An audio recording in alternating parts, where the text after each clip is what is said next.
I could be on that beach in Maui, 85 degrees, soft breeze, Hawaiian music in the background, plumeria blossoms. I could be worrying myself crazy about the future while I'm on that beach and not even experience what I could experience on that beach.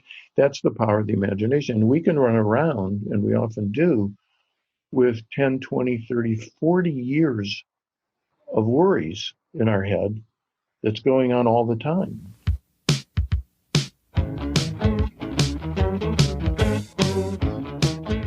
Welcome to Healing Together. I'm Nicholas Boileau.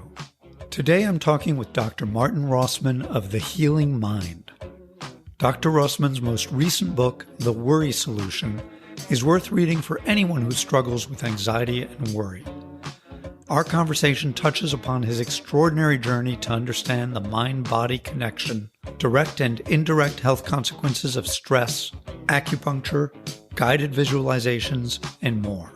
After this conversation, I felt calmer and more equipped to deal with my own stress. I hope you do too.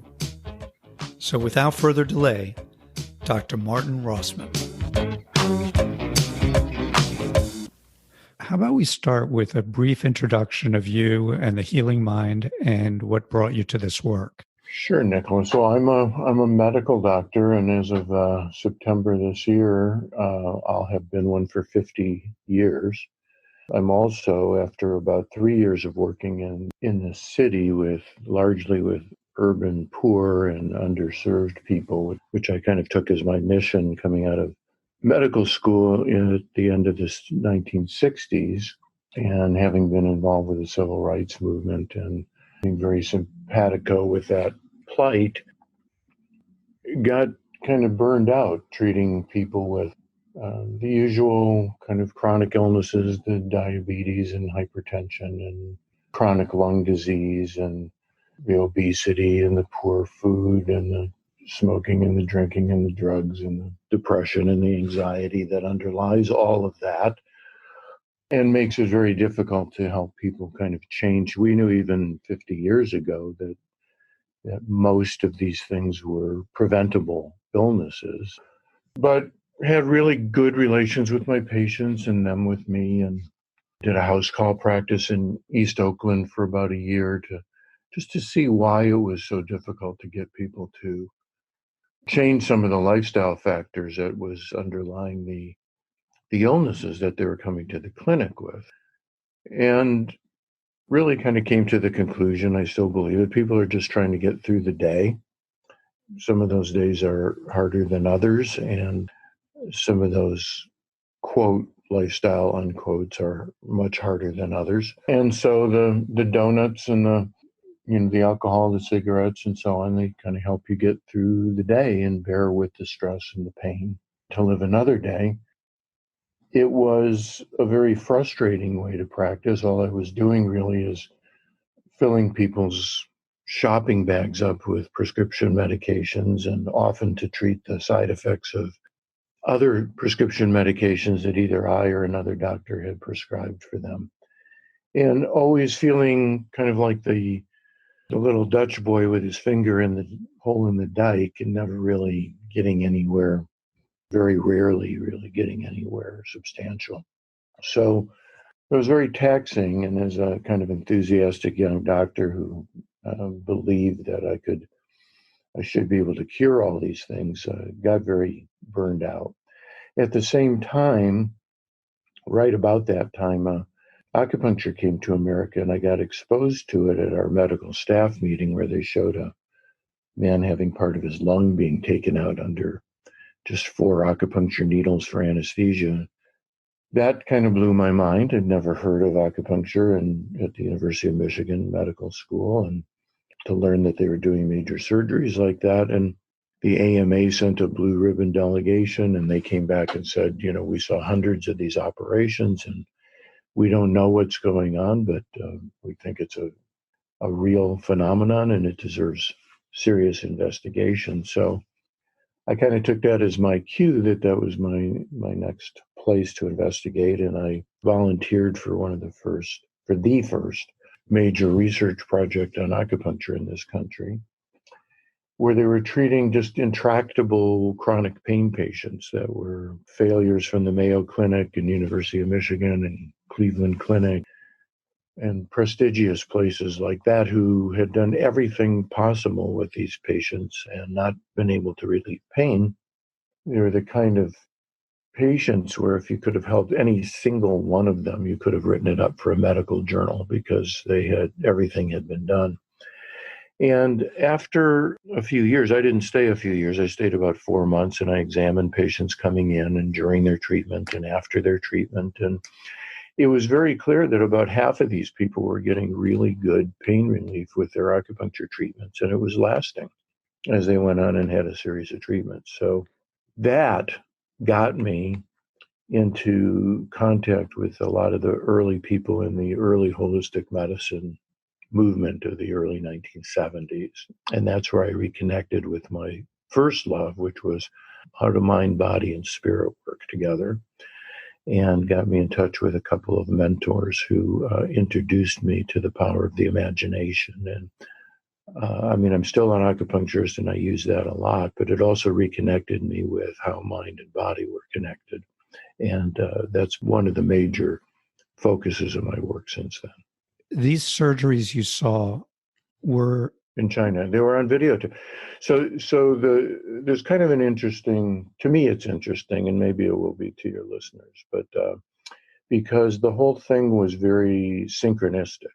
And that does have to do with imagination, I believe, in that here I was, an earnest young doctor doing my best to help my patients and not being able to because of all the psychosocial factors and so on. And getting to the place where I felt like I just can't do this anymore. I don't want to, I can't spend the next 40 years doing this. I'm not getting anywhere. I'm not really doing people much good. And it's not satisfying. It doesn't mean anything. I quit. And I told my boss, my medical director, I said, I'll stick around until you get somebody, but I have to find something else to do. And I didn't know what it was going to be. I didn't even know if it was going to be in medicine. And the very next morning, he comes in, our medical director, to our medical staff meeting, and he says, we were supposed to talk about high blood pressure today, but you guys have to see this. And he puts a VCR into the recorder. And it's this videotape that the AMA has made on their very first exchange trip to China, which had just been reconnected to the United States diplomatically back in 1971 after 60 or 70 years of no relations.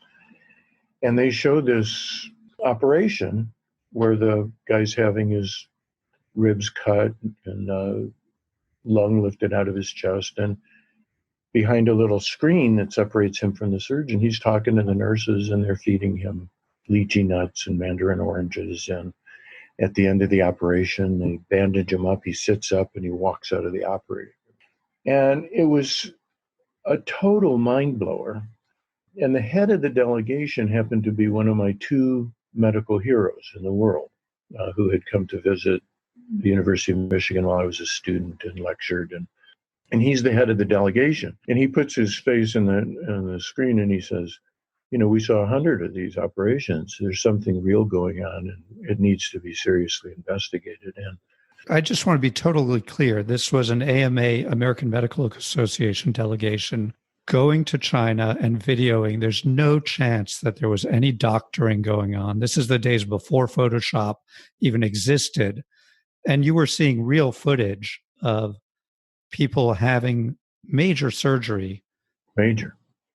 I tell my medical students now when they come over here, because they're all familiar with acupuncture, at least they know it exists, and whether they think it's real or not is, at least it's part of their world. I said, this is like if a spaceship landed and a little green guy got out and said, oh, no problem, just take this blue rock, wave it around their head 3 times in a counterclockwise direction, and they'll all get better. And it's like that level of mind blower, and it just set up a lot of initially cognitive dissonance for me in trying to understand not only how well this procedure worked and the philosophy behind it, but also that probably the majority of the world's population had been treated by it for probably 5 to 15,000 years. And I'd never heard word one about it. So it opened, I called it the crack in my cosmic egg. Since that time when you first saw these VHS tapes with acupuncture, you've done an enormous amount of research, you've published a lot, you've become an expert on the mind-body connection. Yeah, I really immersed myself in it, learned how to meditate. Everybody learned how to meditate after the Beatles learned how to meditate. And then did a very interesting training called Psychosynthesis training. Psychosynthesis was it's really kind of a spiritual psychology. It was developed by an Italian psychiatrist named Roberto Assagioli, who was a contemporary of Sigmund Freud and Carl Jung's. And it was kind of his response to, Freud's great contribution to psychology was the identification of the unconscious, that a great deal of what we do in our daily lives, from small things to big things, are really motivated and kind of worked out unconsciously, below the level of consciousness. And then we do them, and then we tend to make up a reason that we did them and a rationale for what we did. And we try to explain it, whether it was good, bad, or ugly.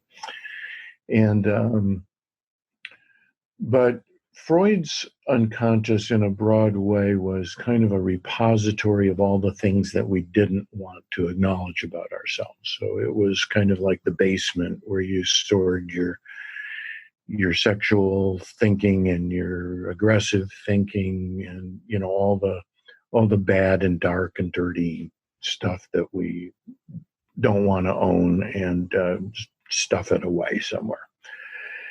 And his practice of psychoanalysis was allowing that to come out in the presence of somebody who was trained to interpret it and so on. And thus you get to know yourself in a deeper, more authentic way. Well, Assagioli said, well, yes, a lot of that material is repressed and stored in the unconscious, but the unconscious is also the source of things like creativity. A poem or a song that comes to mind, or a story, or any creation. Inventions come out of the unconscious. Dreams come out of the unconscious. Love comes out of the unconscious. Altruism comes out of the unconscious. That it's not just the dirty, dark basement, it's also the light comes through the unconscious if you allow it to. So it's a much bigger arena, and we can access some of our higher qualities through inviting the unconscious to speak through us, as well as the things that we've been hiding. And that's, again, where guided imagery often comes in, is to, in a sense, when we run into a problem or an illness that we can't solve, and we've consulted 12 different doctors and been to 3 different university centers and we've done everything, and nobody can come up with why this happened, or even more importantly, to come up with real relief from it. It's kind of a way to get very quiet and kind of listen to your body and ask your body, is there something that it wants from you? Is there something it wants you to know? Is there something it's trying to do? Your unconscious, your body is run unconsciously. We don't know how to make a body.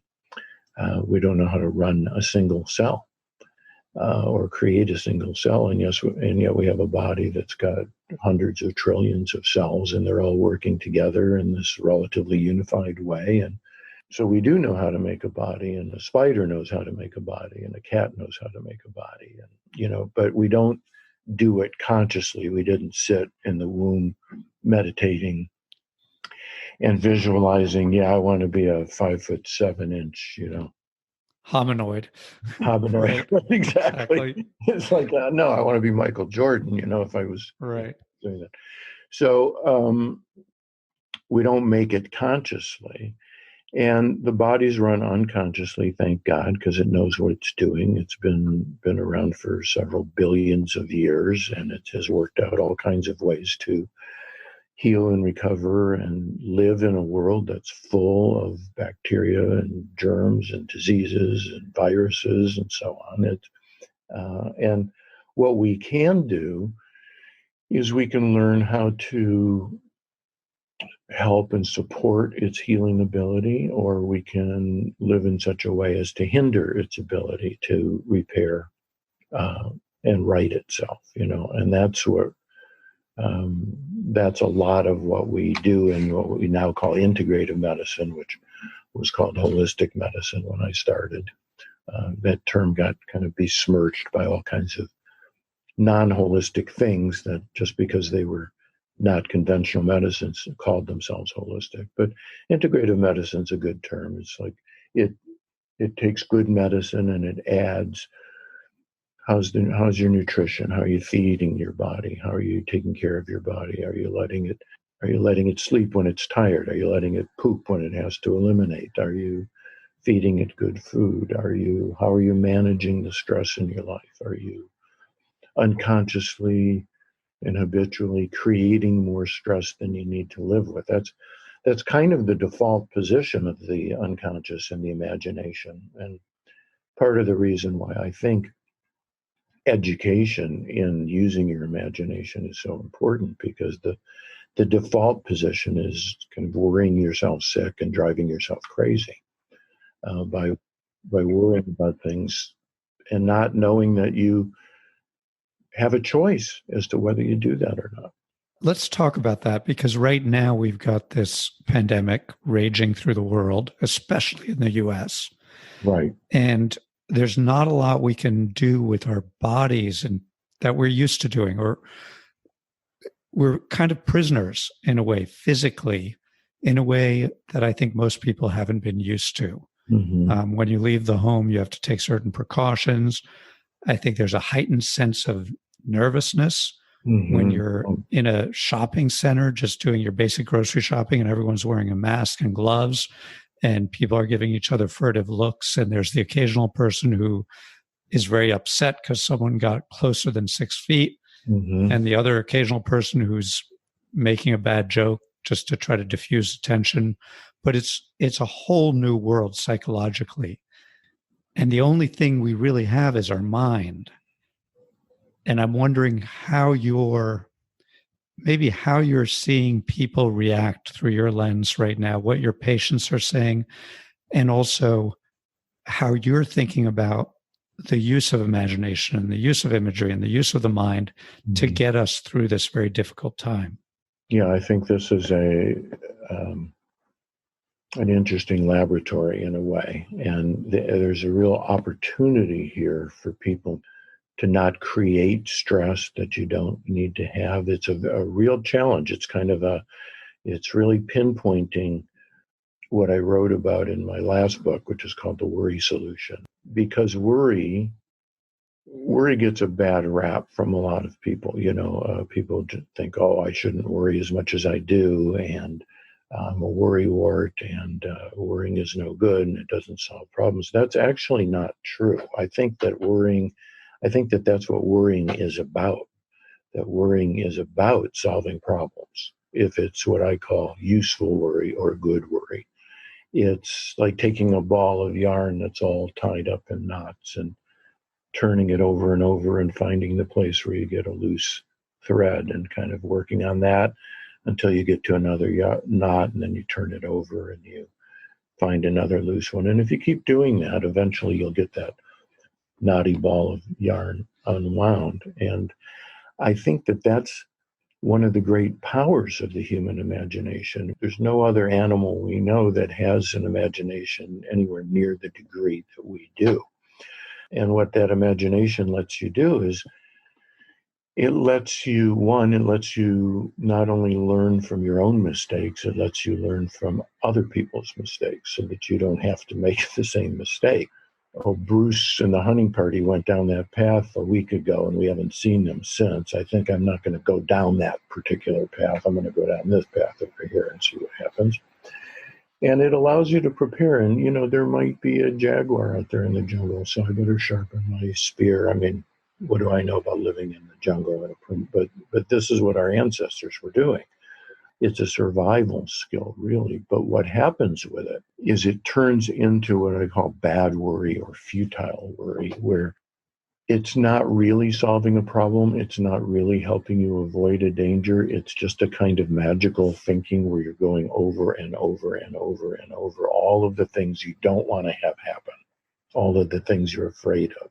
And so what it really turns into is kind of an upside down form of prayer, where instead of praying that something turns out the way you want it to, you're just imagining that you don't want it to turn out the way you're imagining it to turn out. You're hoping that Aunt Betty in the hospital doesn't get worse and die, instead of thinking about Aunt Betty getting better and walking out of the hospital. Whether it makes any difference to Aunt Betty or not, some people think that your thoughts have direct physical effects in the universe. And so visualizing things that are positive like that will actually have an effect on whether Aunt Betty gets out of the hospital or not.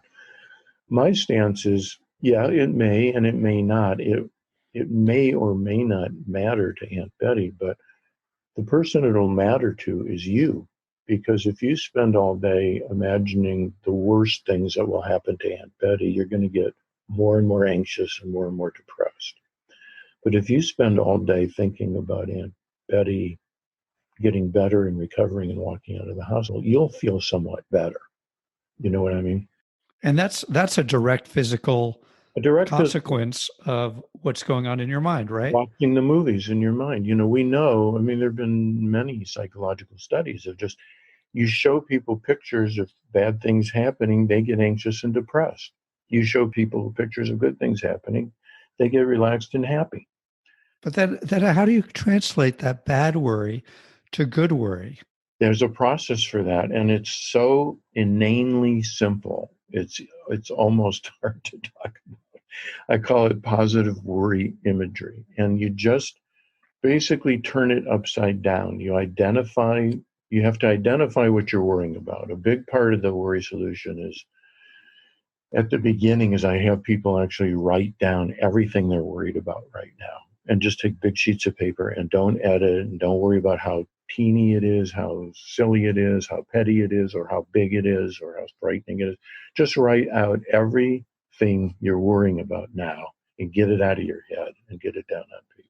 And then the second thing I do is have people divide it into 3 columns, go through everything and put them into one of 3 columns. And one of the columns is things you could do something about if you chose to. You could possibly do something about that. So again, thinking about Aunt Betty, if you're worrying about Aunt Betty and one of the worries is, I never liked Aunt Betty's doctor. I think Aunt Betty's doctor has a drug problem.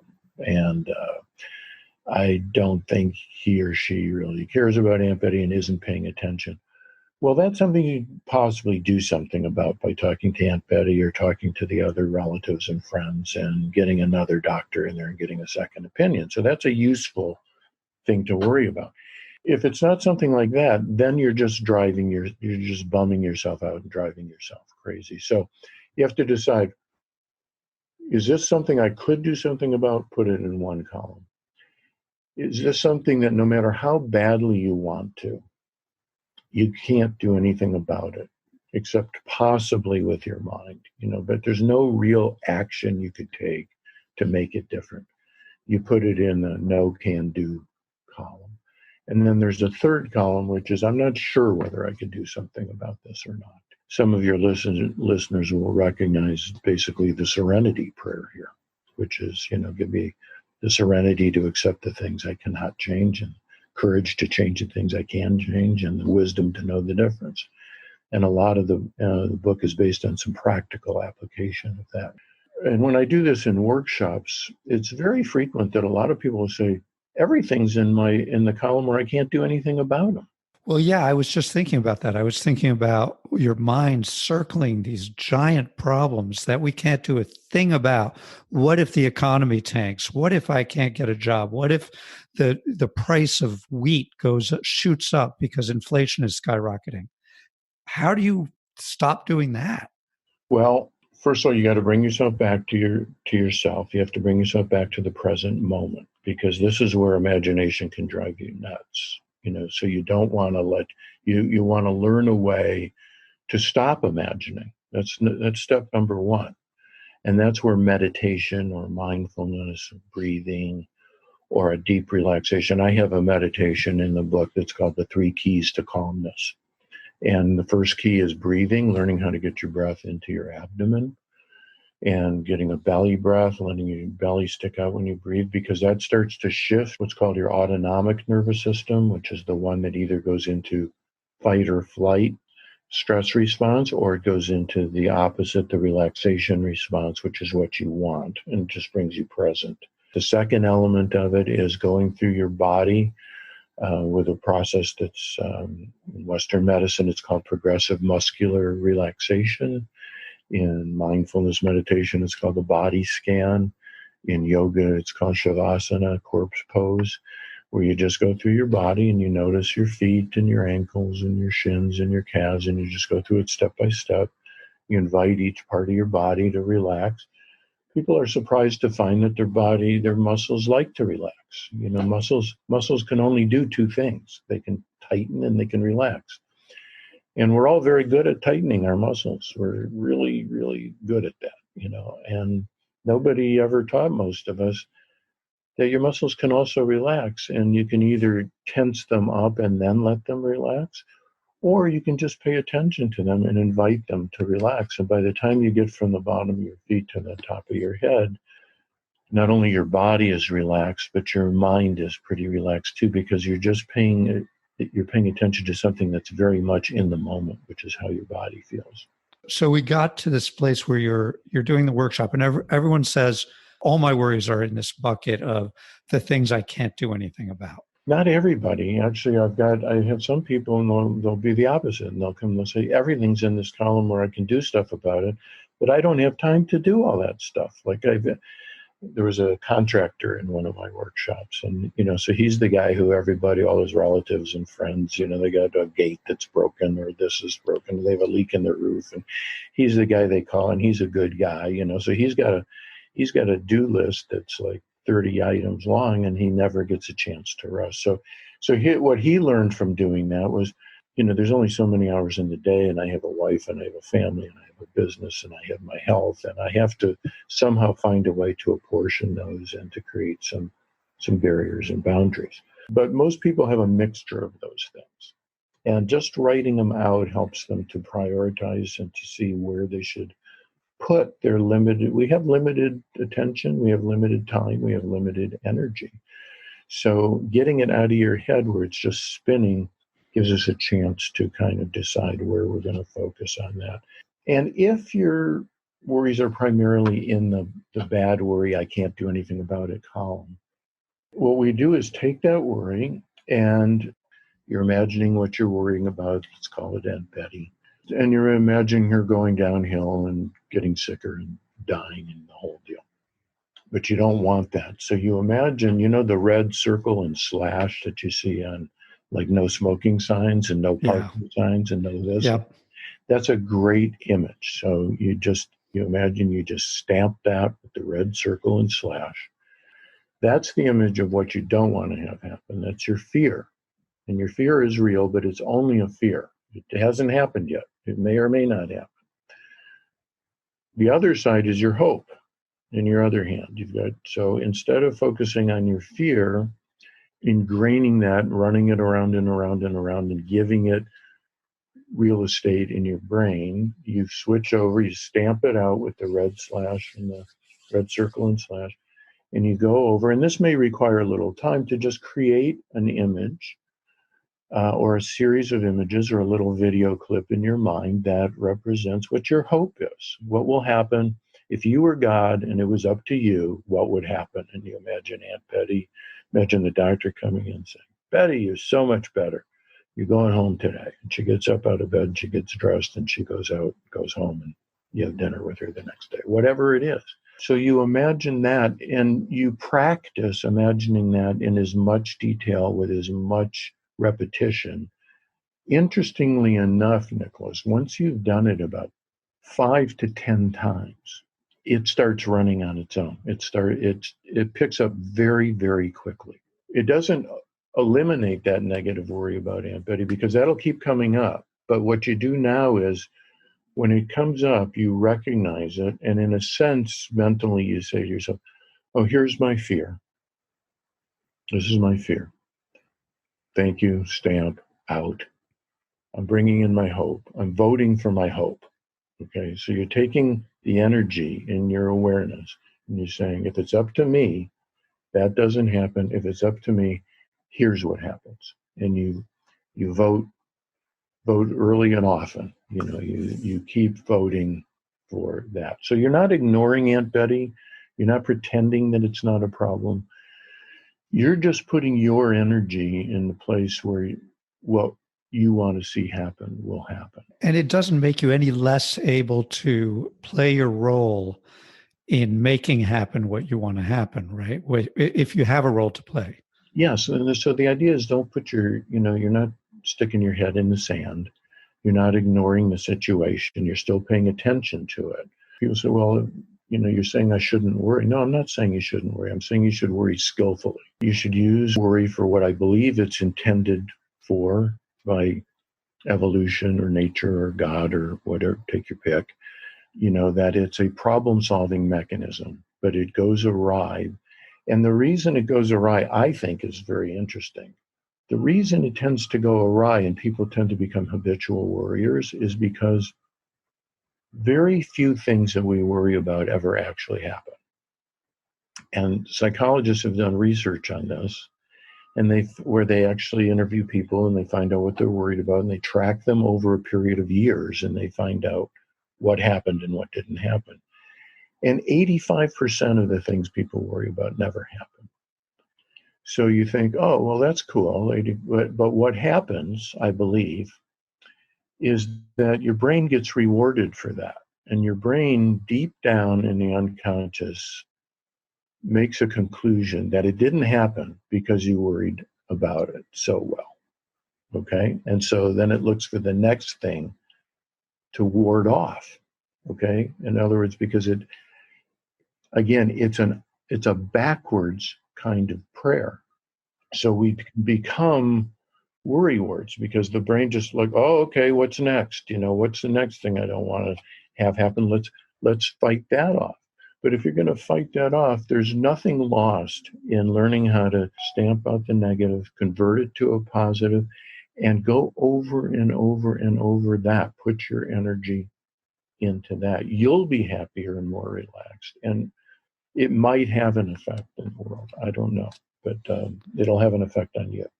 And I wonder if that transition that people experience where they worried about something and didn't happen also contributes to occasionally you feel that someone has a sense of pride about their worries. They're so attached to them and so identified with them. It's like, well, I'm a worrier. There's a sense of pride. My mom was a worrier. My grandma was a worrier. I come from a long line of worriers. When I came out with this book, I'm Jewish. I come from a strong Jewish community. So I was interviewed by the Jewish News of Detroit. And I said something like, worry is to Jews like cream cheese is to bagels. But it's not limited to Jews. We're particularly good worriers. We've had a lot to worry about, and there is a lot to worry about.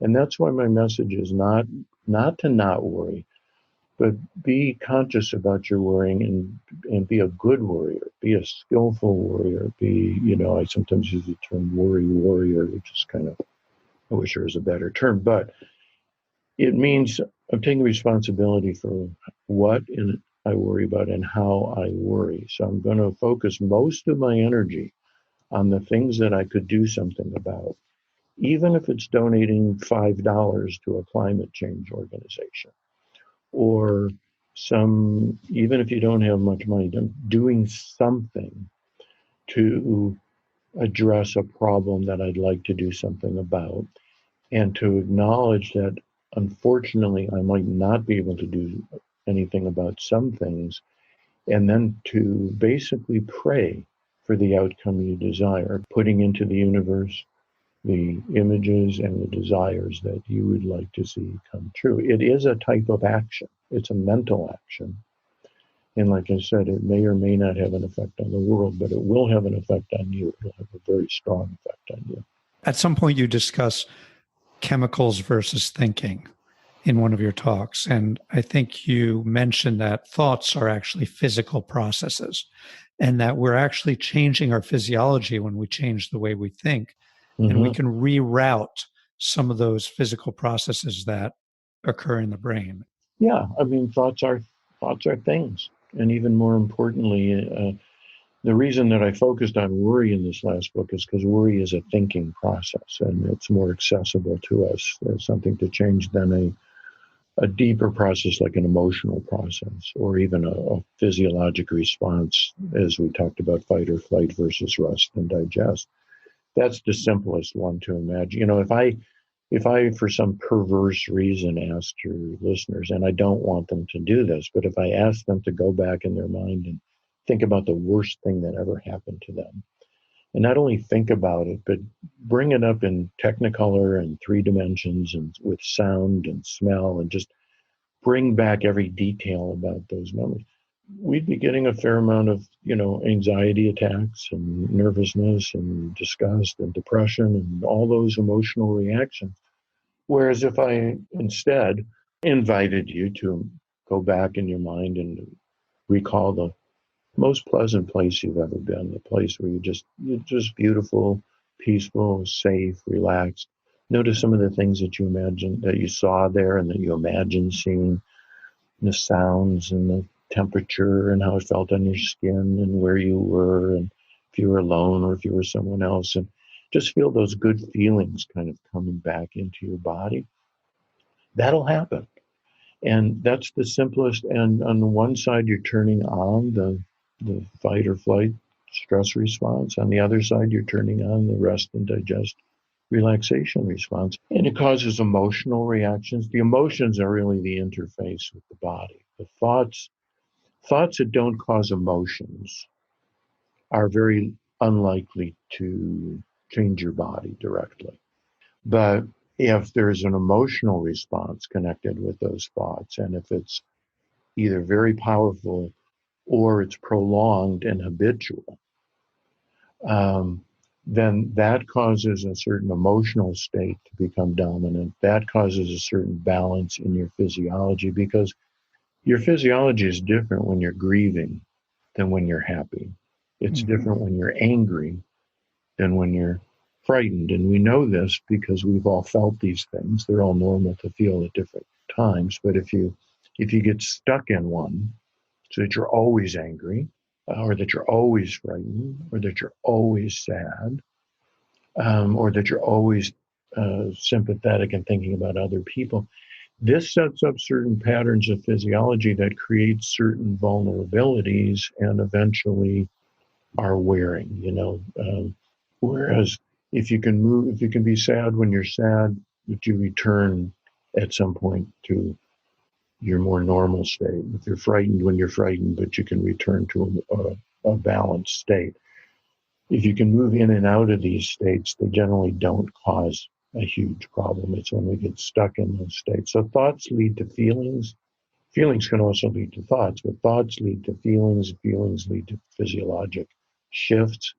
And that creates the matrix for health and disease, sometimes directly and sometimes indirectly, because those uncomfortable feelings lead us to eat cheese doodles, right? Or have an extra drink, or smoke a cigarette, or watch too much TV and not move and exercise. So there's behaviors that we then do to try to cope with the uncomfortable feelings that unfortunately are often toxic. And if we do them over a long period of time, they set us up for these vulnerabilities to disease and these chronic diseases that are kind of the bane of our so-called healthcare system and personal health. Am I right in understanding that there's a clear correlation between high stress and vulnerability to illness? And then you're saying there's an additional correlation between high stress and potentially toxic behaviors that make us Right. even more vulnerable to illness. So it's a double whammy in a way. It's a double whammy, but there's also another factor, and that factor is critically important and probably comes to tie up what we're addressing, especially in this very, very stressful and unusual time of the coronavirus pandemic, which is the stress is a huge factor, but it's how we deal with the stress that's really the critical factor. And in psychological research, this is called coping. People who have good, strong, healthy coping mechanisms and are able to cope with stress are not as vulnerable either to the direct effects of stress or the effects of toxic coping because they have ways of dealing with it. The healthier ways we think of coping with stress are things like being able to come to a relaxed state just because you decide to and you've learned to and you practice it. Talking it out with people that are either close to you or sometimes professionals. Exercise is a great coping mechanism. Breathing is a great coping mechanism. Philosophy is a great coping philosophy and what you believe we're here for.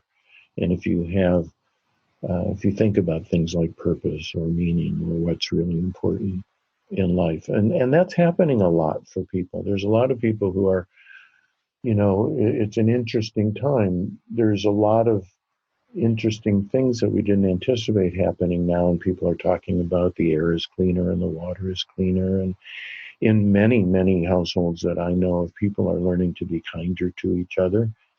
So some people are drinking more and buying more guns and getting in domestic quarrels, and other people are finding like this is nice to cook together and not go to the restaurant all the time and to sit in my backyard.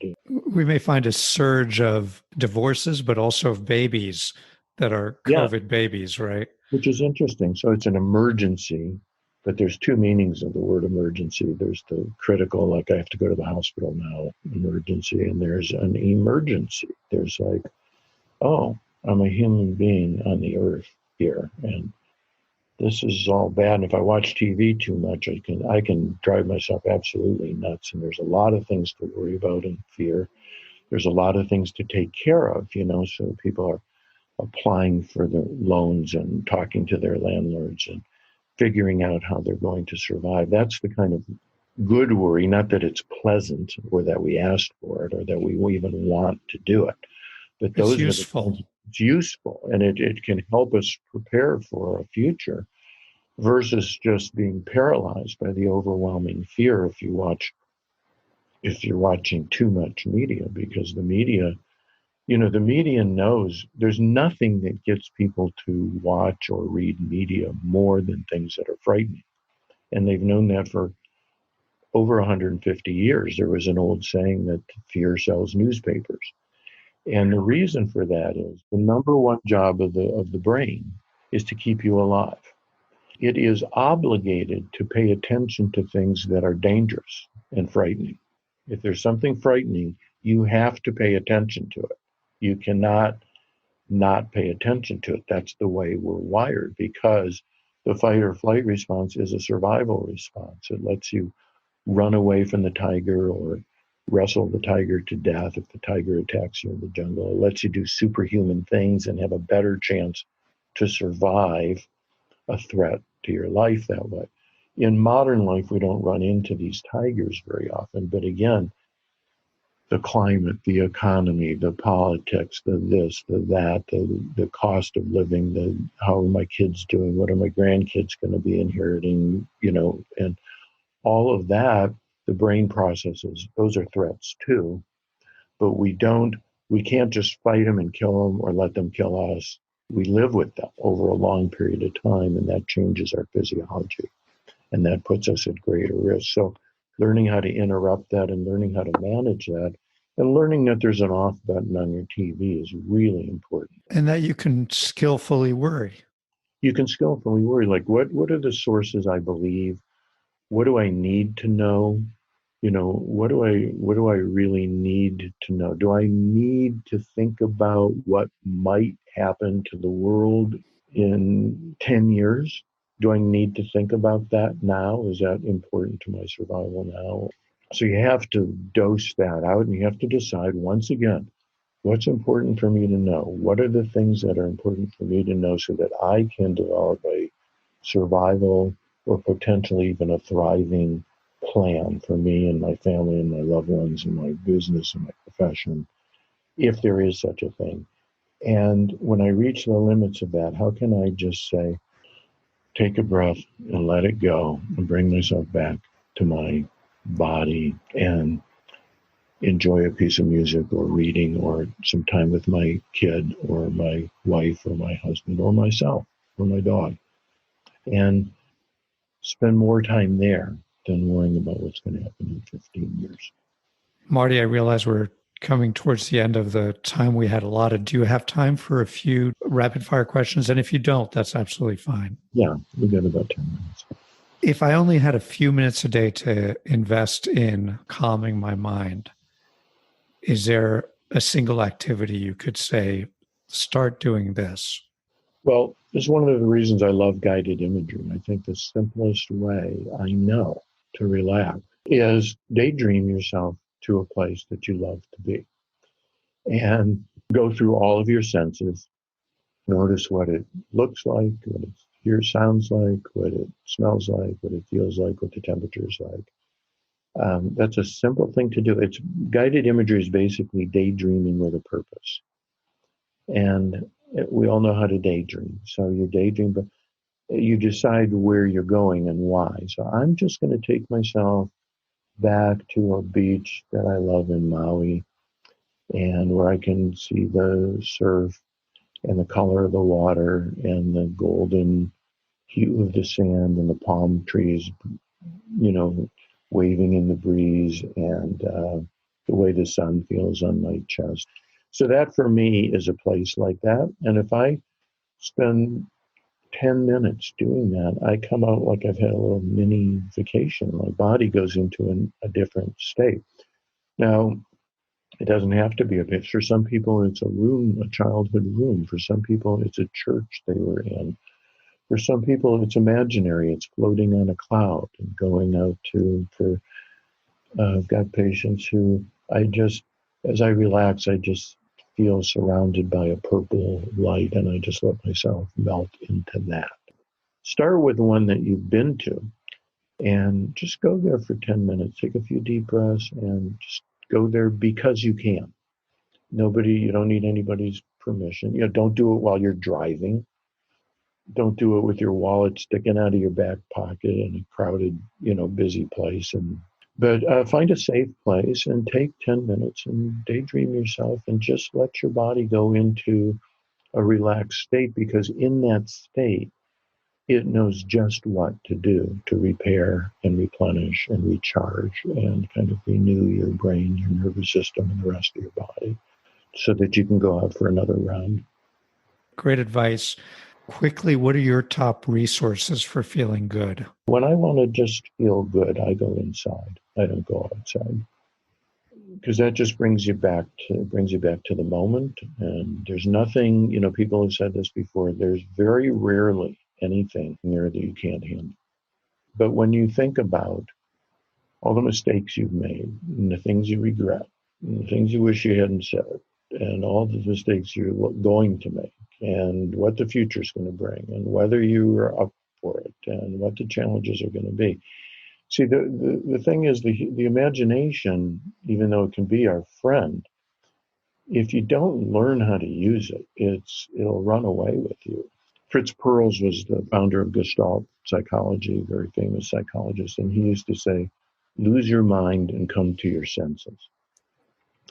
And so we still do this with people who are anxious and having an anxiety attack. If you will look around and see 3 or 4 things that you can actually see right now, and listen and see if there's 2 or 3 things you can hear, and smell what the air smells like, and notice your weight on your feet or in your chair or on your bed, how that feels. In about less than 5 minutes, your anxiety will be much, much lower, because you're just bringing yourself to what you actually sense in the moment. There are exceptions, but in general, there's very little that's going to be there that will scare you or make you upset. So bringing yourself back to the present is really important. You're obviously such a calm person. Do you remember what it's like not to be? I'm a very calm person when I'm dealing with other people's problems. And I'm good at that, and I'm good at helping them reach a calm state so that they can deal better with their problems. Those are things that I'm good about. And I do take my own medicine most of the time, and it works, but I can forget about it myself too. But at this age, I rarely do. At some point during almost every day, I take some time. It might be once, it might be twice. I'm not a formal, regular meditator. I've learned a dozen ways to meditate. I know a lot about guided imagery, about, breathing. I've learned a lot of different things, and I'm an eclectic. So, at lunchtime, I'll have my lunch. I'll do some breathing. I'll either do a body relaxation or sometimes I take a nap. When I get up in the morning, I say a very simple prayer of thanks for the day. My intention is to make the best of it. And when I'm going to bed at night, I frequently, especially if I'm anxious, I count my blessings. So people call that a gratitude practice. Yes, it is, but I just feel like life is a gift. I didn't create it. I don't know where it comes from, but I'm very grateful to the source of it. And I think it's important to kind of keep that in mind. And it helps me to deal with the challenges and stressors better. And I think it helps most people.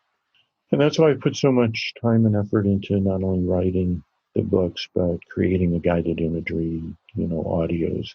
Because once you do it, once you go through it, the books are, 70,000 words to try to explain why it makes sense to do this thing that'll take you 10 or 15 minutes and will actually just totally change the way you feel. So people need explanations and rationales and so on. But if the easier thing is just to do some guided imagery, and I hope you'll tell people about the... Let's finish with that. Can you tell us how to find you and tell listeners where they can find that free guided imagery and your books?